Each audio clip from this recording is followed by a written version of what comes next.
বাংলাদেশে এখনো ফ্যাসিক যায়নি। ফ্যাসিক যদি যাইতোই তাহলে অন্তর্বর্তী সরকারের আমলে অবশ্যই এই রায়টাকে সঙ্গে সঙ্গে কার্যক্রম করা হইতো।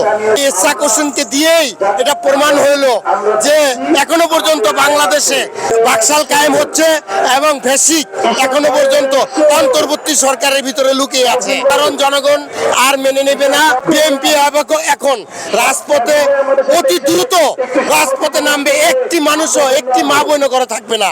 রাজপথ থেকেই ভোটের অধিকার আদায় করে নেবে।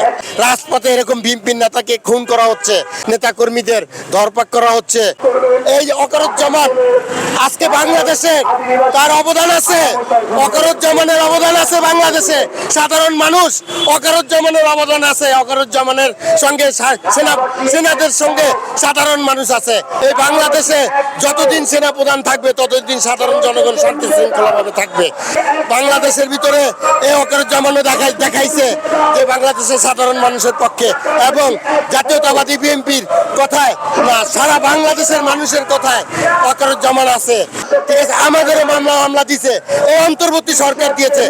আমাদের সাধারণ মানুষকে দিয়ে এই অন্তর্বর্তী সরকার আজকে ডক্টর ইউনূস উনি কেন বাংলাদেশে দেখতেছে না সাধারণ মানুষ রাজপথে কষ্ট করতেছে?